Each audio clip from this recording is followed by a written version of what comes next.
자, 할렐루야. 이 시간 우리 처음으로 주님 앞에 우리 금요 부흥 예배로 드리게 되었습니다. 저는 이 예배를 처음 드릴 때 그냥 저 홀로 그냥 카메라 앞에서 예배를 드릴 줄 알았는데, 그래도 함께 예배를 섬기는 믿음의 지혜들, 또 함께 예배 드리는 우리 예배자들이 함께 계시니 너무 행복하고 기쁩니다. 앞으로 주께서 이 시간과 이 예배를 통하여 어떤 일을 행하실지 우리는 다 알지 못하지만, 그냥 사람의 눈에 보기에 그냥 많고 화려하고 그냥 그런 것 정도가 아니라 진짜 우리 한 사람 한 사람이 주님을 더욱더 사랑할 수 있는 그 같은 예배가 될 수 있기를 주님으로 축복합니다. 오늘 시간 우리 하나님께서 우리에게 허락하신 말씀 함께 보시도록 하겠습니다. 오늘 우리 나눌 말씀은 요한복음 14장 16절 말씀입니다. 요한복음 14장 16절 말씀.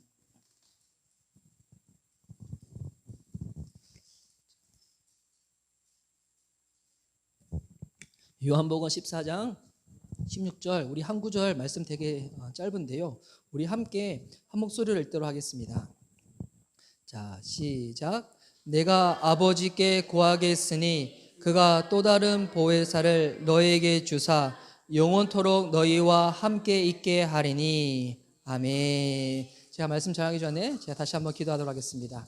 사랑하는 주님, 감사합니다. 이 시간 주님 앞에 예배하며 나아갈 때 하나님, 부족한 자 다니엘 세우셔서 하나님께서 말씀을 흘려보내시고자 하오니, 하나님 부족한 자는 십자가 뒤로 가리시고 주께서 또 우리 각자에게, 또 우리 교회 가운데 허락하시는 말씀 듣는 시간 될 수 있도록, 마음에 새겨지는 시간 될 수 있도록 주님 함께하여 주시옵소서. 감사드리오며 살아계신 예수님의 이름으로 기도드립니다. 아멘. 자, 우리 이제 오늘부터 시작되는 우리 금요 부흥 예배를 통해서 일단 우리 성령 강림 주일까지는 우리가 매주마다 성령님에 대해서 우리 하나씩 알아가려고 하는데요. 그래서 오늘 우리 함께 읽었던 요한복음 14장 16절 말씀을 가지고 기도의 응답으로 오신 성령님, 기도의 응답으로 오신 성령님이라는 말씀의 제목으로 은혜를 누리고자 합니다. 이 시간 우리 예배 드리신 분들, 온라인으로 함께 하시는 분들, 또 서로 이렇게 바라보며 믿음으로 축복합시다. 우리 기도로 충만하시기 바랍니다. 이렇게 서로 축복할까요? 자, 시작. 기도로 충만하시기 바랍니다. 할렐루야. 제가 이제 신학교를 처음 갔을 때, 저는 이제 고등학교 졸업하자마자 바로 신학교를 갔던 것이 아니라 원래 이제 일반 대학을 다니고 있다가 그때 하나님을 깊게 만나고 주님께서 부르셔서 제가 이제 진로를 바꾸어서 신학교로 편입을 하게 되었는데요. 신학교를 딱 편입을 하고 난 다음에 제 주변에 있는 편입한 동기들과 이야기를 나누는데 보니까 제 친구들 중에서 목사님 뭐 자제, 아니면 뭐 아버지가 뭐 교회 직분자, 이런 친구들이 많으셨어요. 근데 그런 친구들과 이야기를 나누다 보면 늘 듣는 이야기가 뭐냐면, 어렸을 때부터 부모님들이 자기들을 위해서 기도를 많이 해줬다는 거예요. 특별히 이제 아버지가 목사님이, 이 친구 같은 경우는 아버지가 안수도 많이 해주고 축복 기도도 많이 해주고, 그런 이야기를 들을 때 제 안에는 어떤 마음이 들었었냐면 되게 부럽다는 생각이 들었어요. 나는 그냥 혼자 뭐 소위 말해서 필 받아가지고, 물론 하나님 부르셔서 간 거지만 마음이 혼자 이렇게 흥분돼가지고 신학교로 갔는데, 막상 신학교에 딱 가서 보니까 그냥 단순히 공부하는 것뿐만이 아니라 하나님이 나를 종으로 부르셔서 하나씩 이렇게 배워가며 알아가며 훈련받을 때 나 홀로 할 수 있는 것이 아니라 누군가 나를 위하여 든든하게 기도해 줄 수 있는 중보자가 있다는 거. 여러분, 그것이 그 친구들한테 있다는 얘기를 듣고 나는 뒤돌아보니까 그런 사람들이 없는 것 같은 거예요. 물론 지금은 저희 부모님들이 예수님도 믿고 있고 또 교회들 출석하고 계시지만, 그때 당시는 그렇게 열심히 뭐 주님을 믿고 섬기고 그러진 않으셨거든요. 그러다 보니 신학교 가서 혼자 있다, 누군가 나를 위해서 기도해 준 사람이 없다, 그 마음 때문에 이 마음에 누구에게도 얘기하지 못했던 이 마음에 되게 서글픔, 외로움이 있었거든요. 그러다가 한 날 성경을 읽다가, 예전에도 이미 알고 있었던 성경 구절이었는데, 근데 그날따라 이 성경 구절이 있는데 주님이 제 마음과 가운데 너무나 큰 위로를 주시는 말씀이 있었어요. 그 말씀이 뭐였냐면 로마서 8장 26절 말씀인데요, 제가 한번 읽어드릴게요.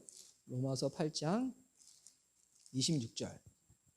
이와 같이 성령도 우리의 연약함을 도우시나니 우리는 마땅히 기도할 바를 알지 못하나 오직 성령이 말할 수 없는 탄식으로 우리를 위하여 친히 간구하시느니라. 아멘. 이 말씀 보니까 성령님은 어떤 분이신가? 우리를 위하여 친히 간구하시는 분, 우리를 위하여 중보하시는 분이 여러분 성령님이시라는 거예요. 야, 이 말씀을 딱 듣는데 제 마음과 어떤 마음이 들었냐면, 물론 믿음의 사람이, 기도의 사람이 나를 위하여 준비해 주는 것도 참 힘이 되고 위로가 되지만 그와 비교되지 않잖아요. 성령님이 나를 위해서 기도해 준다, 세상 표현을 해가지고 게임 끝난 거죠. 하나님이 나를 위해서 기도해 준다는데 이게 제 안에 믿음으로 확 들어오면서 엄청난 제 안에 이 자신감으로 팍 들어오는 거예요. 와, 성령님은 어떠한 분이신가? 우리가 기도하지 못할 때, 우리가 어디로 가야 될지 잘 알지 못할 때 우리를 위해서 대신 간구해 주시고 우리를 붙잡아 주시고 도와주시는 분이 성령님이라는 거예요. 우리나라 이 교회들, 교계를 보면 이 성령님에 대해서 오해하는 부분들이 많이 있거든요. 그러니까 이 성령님에 대해서 알아갈 때 그냥 눈에 보이는 현상, 기적 아니면 신비적인 것만 좀 쫓다 보니까 그것 가운데서 잘못된 교리, 잘못된 신학을 만들어 버리고, 또한 이 성령님은 능력의 하나님이신데 어떤 사람을 통하여 그 능력이 나타날 때에도 능력의 주체가 되시는 분은 성령님인데 마치 사람이 무언가 잘나서 능력이 나간다고 착각해가지고 그 안에 인간의 욕심이 들어가고 인간의 막 권위가 들어가가지고 이것을 좀 잘못 남발할 때도 있었거든요. 그리고 은사, 신비적인 것들, 저도 그런 것들 되게 사모하고 인정을 하지만 그 은사는 또 교회의 권위와 성경의 말씀에 따라서 질서대로 이렇게 딱 사용을 해야 되는데, 근데 그것이 무질서하게 남용되어짐으로 말미암아 가지고 이것이 질에 겁나 가지고 성령님 하면 되게 언급하기 싫어하고 무서워하고 이렇게 되게 피하시는 분들이 있거든요. 물론 성령님에 의해서 잘못된 신학과 교리로 말미암아 가지고 잘못되게 행하는 것도 위험한 거지만, 여러분 그와 동일하게 성령님에 대해서 거부하고 멀리하고 제대로 알아가지 않는다, 여러분 이것도 엄청 이게 안타까운 일인 거거든요. 왜냐하면 성령님은 절대로 그런 분이 아니시거든요. 인간의 실수로 말미암아 가지고 성령님과 성령님이 행하시는 일에 대해서 우리가 오해할 뿐이지, 성령님은 어떠한 분이신가? 그분은 하나님이세요. 인격적인 살아계신 하나님이시고요, 성령님은 선하신 주님이세요. 오늘은 우리가 방언에 대해서 나누는 시간은 아니지만 언젠간 또 이 시간을 통해서 우리가 방언 은사에 대해서도 또 성경 말씀을 통해 가지고 한번 정확하게 찝어보는 시간을 가지려고 하는데, 여러분 방언기도 이야기하면 어떤 분들은 이 들리는 그 소리 때문에 질에 겁나시는 분들 있잖아요. 왜냐하면 저도 처음에 그랬었거든요. 저도 처음에 예수님 잘 모르고 방언에 대한 지식이 없고 성경도 잘 몰랐을 때 처음 방언기 들었을 때는 되게 무서웠어요. 언젠가 이제 그런 간증을 나눌 때도 있겠지만, 저도 진짜 방언 소리를 처음 들었을 때 그 있었던 교회에 다 있는데 지금 제 머리 막 스쳐 지나가는 게 막 시사 매거진 2580 지나가고 추정 60분 지나가고 내가 지금 이상한 곳에 왔다 막 이런 겁남이 확 올라왔었거든요. 근데 나중에 제가 성경을 통하여 성령님을 알고 성령의 은사에 대해서 제대로 공부하고 난 다음에 제가 다 깨달은 것은 뭐냐면, 성령님은 선하신 분이시잖아요. 그런데 방언도 마찬가지고 주님이 우리에게 주시는 이 은사가 영어로 보면 기프트예요. 이 선물인데, 성령님은 선하시다. 근데 선하신 그분이 우리에게 주시는 선물이다. 어떤 것일까요? 우리에게 나쁜 거 주지 않습니다. 선하고 좋은 것들을 우리에게 허락해 주신다는 것입니다. 그래서 이 성령님은 우리가 신앙생활을 온전히 함에 있어가지고 절대적으로 필요한 분이십니다. 얼마나 필요하면 예수님이 십자가에 죽으시고 그리고 부활하시고 승천하실 때 제자들을 향하여 여러 가지 말씀들을 하실 때 대부분 그 말씀들이 명령이었거든요. 너희는 가서 제자를 삼으라, 땅끝까지 복음을 증거해라. 근데 예수님이 하신 또 제자들을 향한 그 명령은 무엇이었냐면,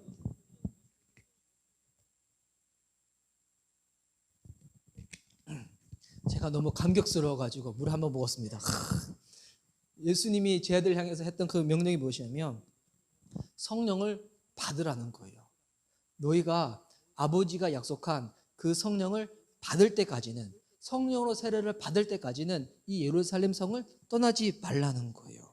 여러분 성령님을 받고 안 받고, 성령님에 대해서 알고 무시하고, 여러분 이거는 개인의 취향의 문제가 아니라는 거예요. 이거는 순종과 불순종의 문제라는 거예요.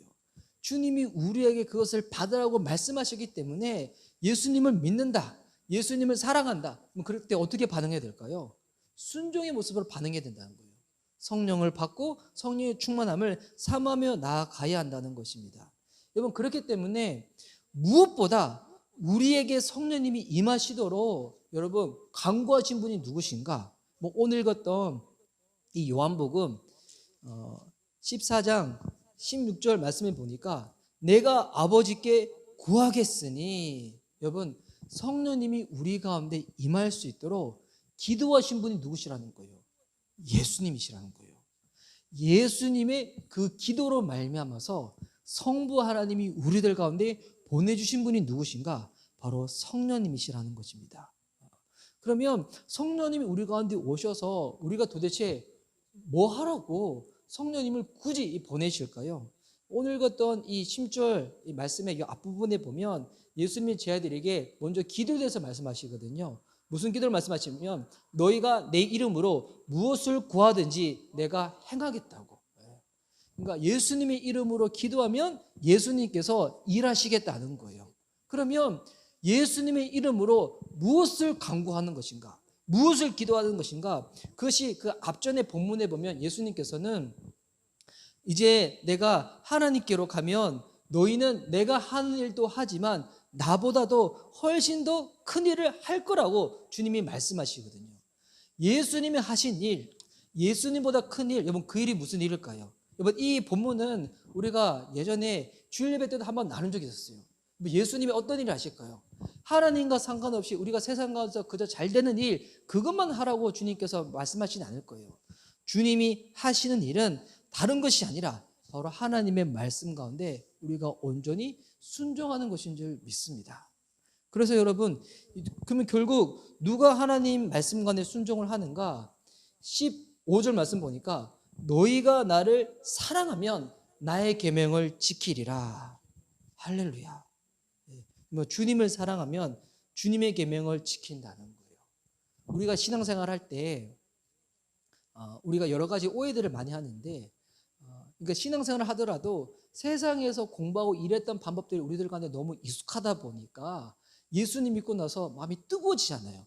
뜨거워진 마음으로 처음에는 이 마음 주체하지 못해가지고 교회에서 예배를 드린다고 하면 그 예배 다 참석하고 봉사한다면 다 봉사하고 이 마음이 계속 지속되기를 바라잖아요.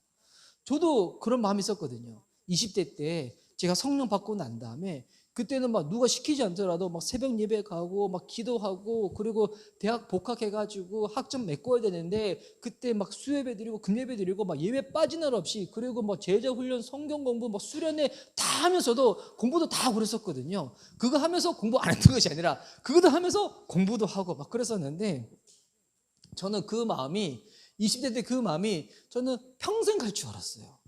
근데 여러분 신앙생활 하다 보면 그런 거 경험하잖아요. 평생 갈 줄 알았는데 언젠가 그 마음에 식을 때가 오거든요. 지칠 때가 오거든요. 예전에는 누가 시키지 않더라도 교회에서 봉사할 때 그냥 기뻤어요. 그냥 감사했어요. 내가 하나님의 일을 한다는 그 자체가 너무 이렇게 마음에 그냥 이게 벅찬 거예요. 근데 어느 순간부터 그런 감흥이 사라져 버리는 거야. 누가 좀 인정하고 알아주면 그것이 잠깐 동력이 돼서 하지만 또 그것이 사라져 버리면 하지 않고 이제 나중에 일을 하기는 하는데 안 하면 안 되니까 특별히 저는 또 사역자니까 또 해야 되잖아요. 하기는 하는데 사역자로서 너무 괴로움이 뭐냐면 기쁘지가 않는 거예요. 감사하지가 않는 거예요. 그리고 누군가 교회를 시키면 나밖에 사람 없나? 다른 사람도 있는데 막 이렇게 되고 여러분 그러면 신앙생활이 그냥 이렇게 되는 걸까요? 처음에 그때만 뜨거운 거고 나중에는 내 신앙생활이 내 신앙이 약해져 버려가지고 그렇게 되는 걸까요? 여러분 이거는 신앙생활에 대한 오해로 말미암아서 일어나는 일입니다. 하나님을 믿고 섬기는 것이 무엇인지 이거를 성경적인 방법으로 따지는 것이 아니라 세상에서 익숙한 방법을 가지고 따지다 보니까 여러분 그렇게 되는 거거든요. 이번 신앙생활의 목적은 내 신앙이 좋아지는 게 목적이 아니에요. 여러분 이거 잘 이해하셔야 돼요. 저는 오늘 금예배 드릴 때 아까도 말씀드렸지만 오늘 예배 드리면 저는 진짜 처음에는 저밖에 없을 줄 알았어요. 그런데 불구하고 저희 이 작은 미션 리바이벌 교회 여기 성도님의 거의 반 이상이 오신 거잖아요. 예. 그렇다면 여러분들은 지금 예수님을 향한 열심 분자 중에서도 열심 분자예요. 그렇죠. 안 그래도 우리 교회 지체들은 집들이 멀어가지고 이 시간 오는 것도 힘들고 또 집이 가깝더라도 굳이 이 시간까지 찾아서 오는 것도 보통 일이 아닌데 지금 몇 시간씩 차를 차고 이 자리에 와가지고 막 건반으로 섬기고 찬양으로 섬기고 말씀 듣고 기도하려고 딱 왔다. 지금 특신분자. 예. 특별히 지금 코로나 시기에 이랬다.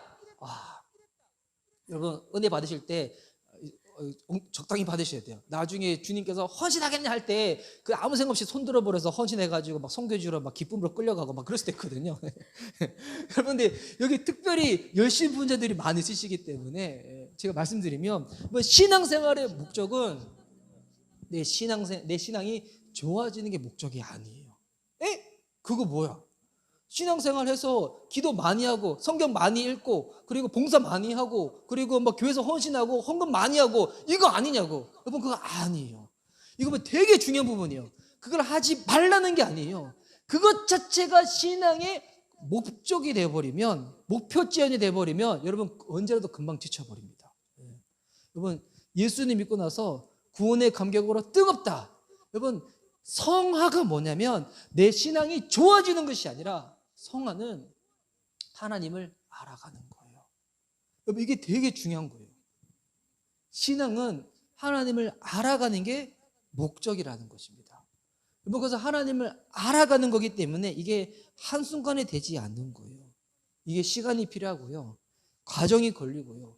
그래서 이 신앙생활은 이 존 번연에 쓴 철로역정처럼 하나님과 함께하는 믿음의 여정이에요.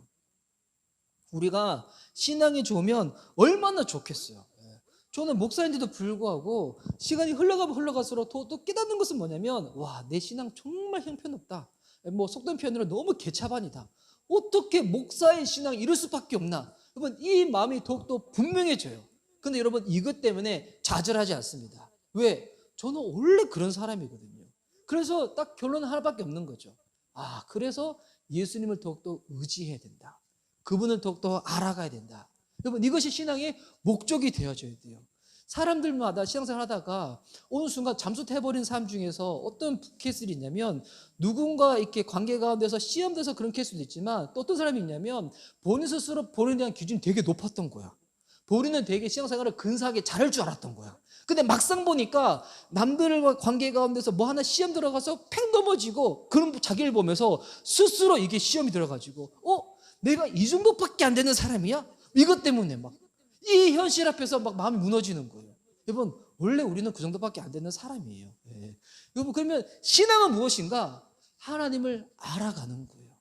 하나님을 알아가는 거예요. 하나님을 알아가면 여러분 결국 어떻게 되는지 알아요? 하나님을 아는 만큼 주님을 사랑하게 돼요. 이거 되게 중요한 거예요. 하나님을 아는 만큼 주님을 사랑하게 되는 거. 그래서 하나님을 사랑하게 되니까 어떻게 하게 되는 겁니까? 우리 읽었던 본문에 앞에 나왔지만 너희가 나를 사랑하면 나의 계명을 지키리라. 여러분 순종이 억지로 부담으로 아니에요. 사랑하는 자가 마땅히 이 신앙의 삶 가운데 드러나는 열매 중에 하나가 여러분 순종이라는 것입니다. 이 믿음의 그 여정 가운데 우리가 예수님과 함께하는 이 믿음의 삶 가운데 우리가 어떨 때는 마치 나 홀로 있는 것처럼 그렇게 느껴지는 그 순간에 주님이 너 혼자가 아니야. 너 외롭지 않아. 세상에서 너 홀로 있는 거지. 결코 그렇지 않아. 이것을 우리가 홀로 있는 것이 아니라 우리와 함께 하심을 우리가 날마다 깨닫고 살 수 있도록 주님께서 우리를 위하여 기도하시는 거예요. 내가 아버지께 구하겠으니 또 다른 보혜사를 너에게 보내주신다고. 그래서 17절 말씀에 그는 진리의 영이라 세상은 능히 그를 받지 못하나니 이는 그를 보지도 못하고 알지도 못함이라. 그러나 너희는 그를 아나니 그는 너희와 함께 거하시며 또 너희 속에 계시겠습니다. 여러분 하나님의 은혜가 임했다. 여러분 그때 첫 번째로 깨닫는 게 뭔지 알아요? 하나님이 나와 함께 하시는구나. 저 이제 지난주에 우리 한 자매의 고백을 듣고 너무 위로가 됐어요. 그때 저희가 한번 그 자매가 하나님이 정말 제 삶 가운데 함께하는 게 잘 느껴지지 않는다고 이렇게 기도 제목을 놨던 자매님이 계셨었잖아요. 그래서 이제 그 자매님이 또 이렇게 마음이 열심히 있으셔가지고 혼자 있는 시간에도 카페에 가서 성경도 읽고 집에서도 기도하고 그러는데 주님이 함께하는 게 잘 느껴지지 않았다는 거예요. 그래서 저희가 그때 한번 온라인으로 같이 기도회 하자 해가지고 기도회 켰는데, 근데 그 자매님은 소리가 잘 안 들었지만 막 이렇게 저랑 세 번 자매님만 막 소리 막 엄청 크게 해가지고 막 기도했는데, 근데 그 이후에 어땠는지 저는 피드백을 못 봤었잖아요. 근데 이제 지난주에 하는 얘기가 뭐냐면 얼마나 위로가 됐던지, 그 기도 이후에 그 다음날 직장 가서 딱 있는데 주님이 알려주셨다는 거예요. 하나님이 내가 너와 늘 함께 하셨다고. 이게 그냥 저절로 깨달아졌다는 거예요. 와, 여러분, 주의 은혜가 임하잖아요. 그러면 내가 그냥 흥분이 고조되어지고 내가 뭐 뭔가를 할 것 같고 내가 무언가 커질 것 같고 이게 아니에요. 은혜가 임할 때 깨닫는 것이 뭐냐면 내가 홀로 있는 게 아니었구나. 주님이 나와 함께하고 계셨구나. 내가 그때 힘들어할 때, 울 때, 내가 내 모습 바라보면서 실망할 때, 그때도 주님은 나를 떠나지 아니하시고 나를 보고 계셨고 나와 함께하고 계셨다는 거예요. 그 18절에 내가 너희를 고아와 같이 버려두지 아니하고 너에게로 오리라. 할렐루야. 여러분, 이 시간 예배 가운데 오늘 주님께서 은혜를 허락하셔서 저와 여러분이 깨달아졌으면 좋겠습니다. 하나님이 내 삶 가운데 함께 하셨구나. 그때 그 순간 너무 지옥 같고 절망스러운 그 환경 가운데서도 나 홀로 그냥 울고 있었던 것이 아니라 그때 그 순간에도 주님이 나와 함께 하셨구나. 주님이 이 땅을 우리가 살아가는 동안에 이 믿음의 여정 가운데 외롭지 않도록 우리와 함께 하시고자 예수님께서 성령님을 또 다른 보혜사를 우리에게 보내주시겠다고 성부 하나님께 간구하고, 그 기도가 응답밥으로 말미암아서 예수님 믿을 때 성령님께서 우리 안에 함께 하신다는 것입니다. 그럼 성령님이 우리 안에 함께 하셔서 어떻게 도와줄까요? 우리가 진리를 사모하고 진리를 사랑하고 진리대로 살 수 있도록 도와주시는 거예요. 여러분, 모든 예배가 원래 다 그렇겠지만 이 금요 예배의 타이틀이 금요 부흥 예배잖아요. 저는 이 성경에서 말하는 진짜 부흥이 무엇인가? 하나님을 아는 것이 여러분 부흥의 시작입니다. 하나님을 아는 것. 여러분, 진짜 이 예배를 통해서 저와 여러분이 하나님을 더욱더 알아갔으면 좋겠습니다. 하나님을 안 만큼 주님을 사랑하고 주님을 사랑하는 그 마음 때문에 찬양하고 기도하고 이 자리에 와서 주님을 섬기고. 여러분, 사랑하는 마음이 없으니까 신앙생활이 뭐가 되는가? 율법이 되는 거예요. 무거움이 되고 짐이 되는 거거든요. 여러분, 하나님을 사랑한다. 누군가 사랑할 때, 여러분 연애해 보시잖아요. 누군가 사랑할 때 그 사람 위하여 내가 돈을 쓰고 시간을 쓰고 에너지 쓰는 거 아깝던가요? 아까우면 여러분 그거 사랑하는 거 아니에요. 그거는 계약이죠. 근데 누군가를 사랑해 보세요. 더 못해서 앙달이에요. 예. 그때 그런 적 다 경험해 보셨죠? 저도 예전에 그 경험했었고 전 지금도 그걸 경험하거든요. 제가 사랑하기도 하지만 저와 함께 하신 분이 저를 너무 사랑하시고 막 그러시는 것들. 여러분, 사랑할 때는 이 헌신이 그다음부터 헌신이 아니에요. 부담이 아니에요. 짐이 아니에요. 할 수 있는 게 기쁨이고요. 할 수 있는 게 감사해요. 세상에 나보다 잘난 사람들 많은데도 불구하고 내가 뭐라고 하나님이 나를 택하셔가지고 하나님 자녀 삼으시고 주의 종 삼으시고 하나님의 일꾼 삼으셔서 주님을 섬기고 예반자로 나를 부르셨는가. 이 은혜, 이 감격. 저는 목회자지만 제가 은혜가 저는 쉽게 떨어진 사람인지라 쉽게 떨어질 때는 스스로의 모습 가운데 정말 이렇게 낙담하고 좌절할 때가 많이 있거든요. 난 이거밖에 안 되나 막 그런 모습이 있거든요. 근데 예전이랑 좀 다른 게 있어요. 예전에는 한번 빠지면 그게 결론이야. 끝나버리는 거야. 근데 여전히도 그런 모습이 있지만 근데 이제 어떠냐면 괜찮아요. 왜? 원래 저는 그런 사람이었거든요. 그래서 원래 저는 하나님 없으면 원래 아무것도 아닌 사람. 하나님이 계셔야지만 내 인생의 존재의 의미가 부어지고 내가 어떻게 살아가야 될지 기댈 수 있는 벽이 생기게 되는 자. 이게 나였구나.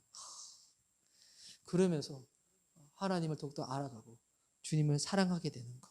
오늘 이 은혜가 저와 여러분 가운데 더욱더 부어지고 그것이 폭발되어질 수 있는, 그것이 부흥되어서 넘칠 수 있는 이 금요예배가 됐으면 좋겠습니다.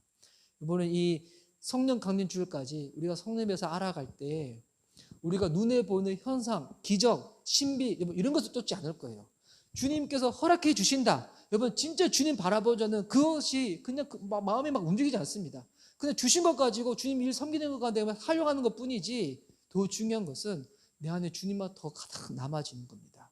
우리 성령님을 하나씩 우리 성경을 통해서 이 금요일을 통해서 좀 알아갈 때 우리 안에 주를 향한 사랑이 더욱더 커질 수 있는 저와 여러분 될 수 있기를, 또 그 사랑으로 가득 찬 우리 금요 부흥 예배 미션 이바벨 교회 될 수 있기를 예수님의 이름으로 축복합니다. 할렐루야. 아멘. 이 시간 우리 찬양하며 우리 주님께 기도하는 시간 갖도록 하겠습니다.